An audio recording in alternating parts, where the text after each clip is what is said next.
Today we are not doing a normal review, we are doing something different. Motors Kia Bedford View invited us to the launch. They were launching an all-new Kia Tasman. The launch was taking place at the Rhino and Lion Park. It is situated in Krugersdorp. A lot of things were happening on this day. That was the past Sunday on the 14th of June. It was a well-organized launch event, but in this video we are going to focus on the 4x4 drive review. This time around, don't worry guys, I drove this bakkie and it was such a nice experience. I'm going to tell you all about it. I went with a friend of mine, Ify. At the event we got to meet Mzansi Popular Rides. I'm going to tell you the things I liked about this bakkie and things I didn't like about it. If you are new to this channel, please subscribe. We are currently on the road to 10,000 subscribers. If you are a returning viewer, thank you so much for being a loyal supporter of the channel. And whether you are new or an all-time subscriber, please press the like button underneath the video. By doing that, you'll help YouTube recommend this video to more viewers. In this video today, expect to see moments like these.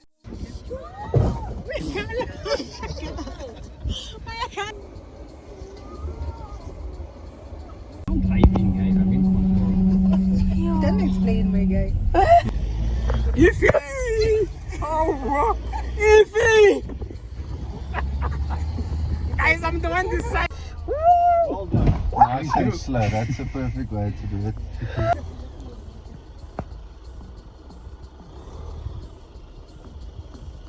Yeah, I wanted the same. We basically had so much fun. There are times where everybody was laughing at me in the bakkie. As you watch this video, you will get to know why. First of all, before we speak about the bakkie, I have to admit something. At the time when the Kia Tasman was launched in other countries, it has appeared as a very ugly bakkie to me. I remember even on Facebook, I once asked people what do they think about this bakkie. Almost 90% of the comments were saying this bakkie looks very ugly. And there was no way you would blame them. Even today as I'm doing voiceovers, I posted a picture here on YouTube community section. I could already see that people think this bakkie is ugly. I only have one advice for you guys, you must see this bakkie in person. I'm not saying it is beautiful, this bakkie is basically just unique. It is in its own league when it comes to looks. Ladies and gentlemen, welcome to my off-roading experience with the Kia Tasman. Most of the trim levels we had here were the top of the range. It is called the X-Pro. This Kia Tasman is powered by a 2.2 liter turbo diesel 4-cylinder engine. This engine produces 154 kilowatts of power and 440 Newton meters of torque. It sends power to all wheels via an 8-speed automatic transmission with an acceleration from 0 to 100 km per hour in 10.4 seconds, maximum speed of 185 km per hour, fuel capacity of 80 liters, consumption of around 7.8 liters per 100 kilometers, and a full range of 1026 kilometers. Some of the Kia Tasman bakkies that were here were fitted with 17 inches all-terrain wheels. They performed very well in the conditions they were facing. In this Rhino and Lion Park, we were doing a mini tour. Basically, the stuff that we did here were about off-roading. Let us start with myself when I was driving. Majority of the shots were taken from inside. You can rate me from 1 up to 10 in the comment section. Let's get into it now and see how I did it. There are times where I'll explain about the car and moments where I'll let the raw video sounds as they are. Okay, now that's proper. So when we go around here, just go as wide as possible, and you need to keep your eye on the right side of the drive. Dennis, tell me. You're an expert. I love the steering wheel actually. It's so engaging, yeah. What is more interesting about the Kia Tasman bakkie is the X-Track.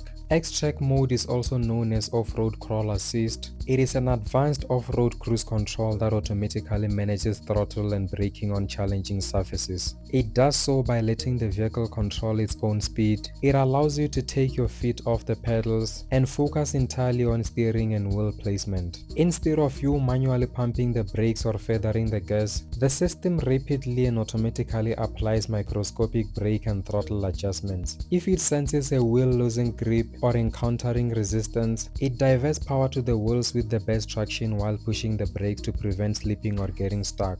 The system usually operates at very low walking pace speeds, often between 1 and 10 km per hour.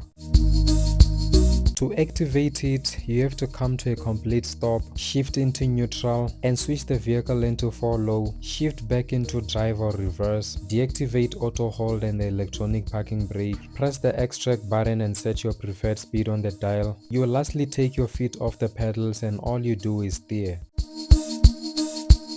If we have to be honest with one another, many South African bakkie buyers are actually not interested in off-roading, but there are those that care about it. Because also, if you have to be fair and square, a double cab can have all the screens, luxury features and technology in the world, but if the same bakkie is claiming to compete with vehicles like the Ford Ranger, Toyota Hilux and Isuzu D-Max, it needs to prove itself once the tar road comes to an end. And that is exactly what Kia allowed us to test today. The entire drive route was focused on off-road terrain, which meant the Tasman couldn't hide behind marketing claims. It had to demonstrate what it would actually do in the real world. One of the things I've noticed was the confidence this bakkie gives you from behind the wheel. It sits higher than the standard Tasman models, and that extra ground clearance immediately becomes noticeable when you're approaching obstacles. There were sections with uneven surfaces, steep inclines. Even with that said, this bakkie never felt like it was struggling. Another thing that impressed me was the visibility. Off-roading can sometimes be intimidating because you don't always know what is directly in front of the vehicle, especially when climbing steep hills. But Kia has equipped the X-Pro with off-road camera functions that allows you to see areas that would normally be hidden from the driver's seat. It is a feature that sounds simple on paper, but when you're actually on a trail, it makes a massive difference. By the way, the demonstration on the bottom left, it wasn't me driving. I've just included this video so that you see what it actually looked like. Nice and slow, that's a perfect way to do it. You can still rate me from 1 up to 10. I'll definitely appreciate the ratings in the comment section. My instructor has already said I've done well. Let's hear what you're about to say. Then there is the suspension setup.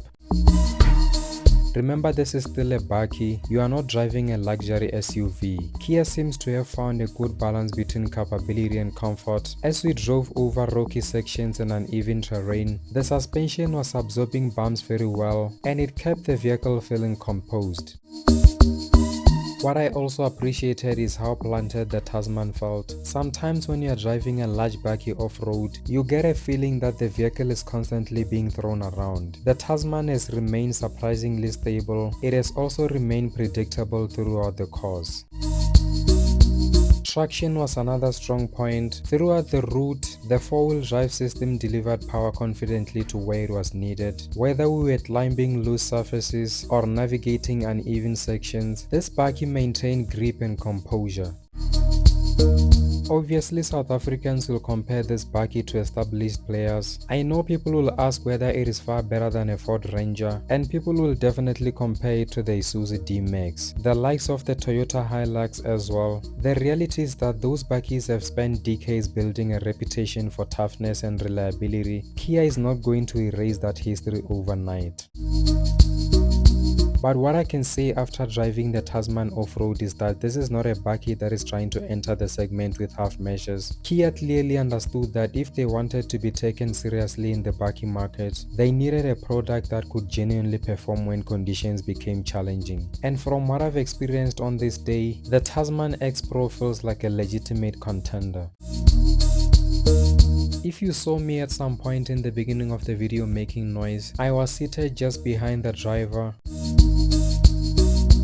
A friend of mine, Ify, was the one driving. It actually didn't feel comfortable in there. That is because we entered an uneven terrain. Basically all the weight was on the right wheels. And because I was seated on the right side in the rear seats, it just didn't feel nice. I just had one thing to do, which is to trust the bakkie. It performed so well even without me trusting it. The biggest compliment that I can give this vehicle is that after a few minutes behind the wheel, you stop thinking about the badge. You stop focusing on the fact that this is Kia's first bakkie. Instead, you start focusing on the terrain ahead because the vehicle simply gets on with the job. And that is exactly what buyers want from an off-road vehicle. At the end of the day, a capable off-roader isn't about flashy marketing slogans. It is about confidence. confidence that the vehicle can climb the hill in front of you, confidence that it can handle rough roads, confidence that it can get you to your destination and back again, and based on today's off-road experience, the Kia Tasman X-Pro delivered plenty of that confidence. So while the styling may continue to divide opinions, one thing is increasingly becoming clear: when the road gets rough, this bakkie is far more capable than many people expected. One other area where Kia deserves credit is noise insulation. Even when driving on gravel or rough surfaces, the cabin remained relatively refined. There wasn't an excessive amount of road noise, tire noise, or vibrations entering the cabin. For buyers who plan on doing long distance trips, that is something they will definitely appreciate.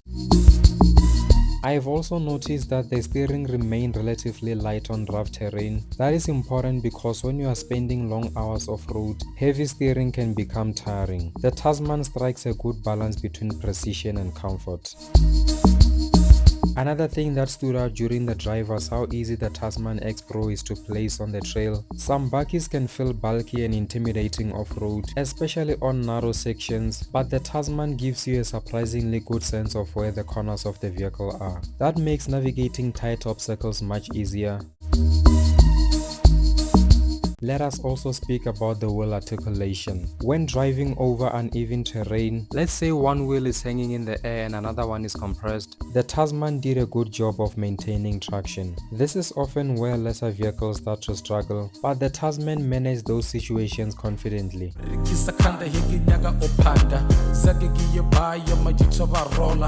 Another important point is the visibility from the driving position. The elevated sitting position gives you a commanding view of the terrain ahead. When you are off-roading, being able to read the terrain early can make a huge difference in choosing the correct line.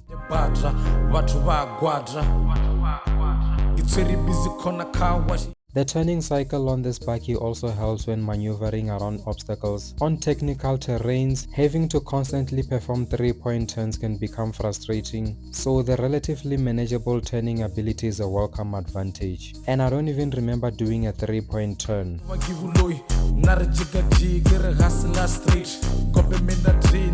Something else that buyers should appreciate is how modern the technology feels on an off-road environment. Many traditional off-road vehicles focus purely on toughness, but the Tasman combines capability with technology in a way that makes off-roading feel less stressful and more accessible.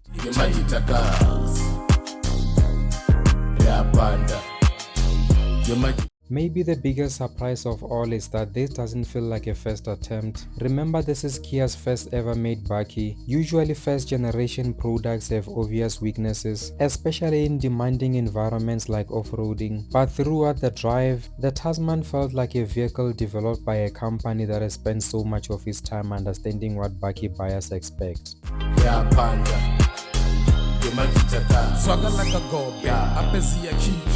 This might end up being one of the Tasman's strongest selling points. It is not trying to reinvent off-roading. Instead, it is taking proven off-road fundamentals and combining them with modern technology, comfort, and usability.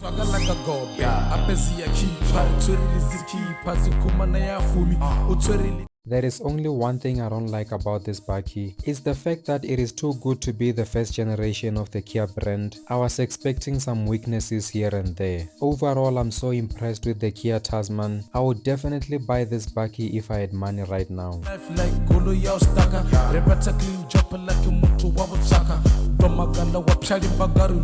A full review is coming on the channel soon. I basically had to prioritize this one because this is an off-road experience. A full review can wait, but it is definitely coming.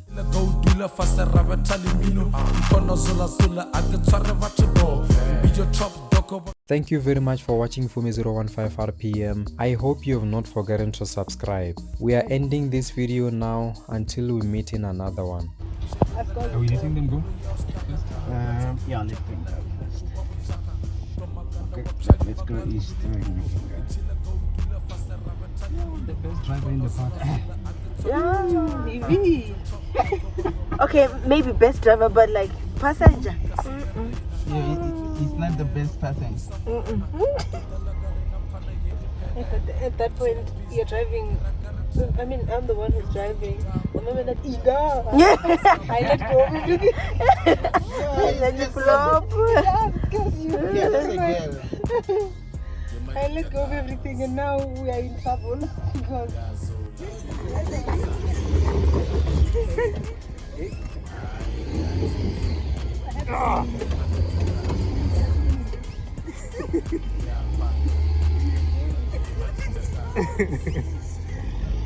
Ify! Oh, Ify! I'm the one this side, you must understand. Yo, yeah. Yo! Now you guys.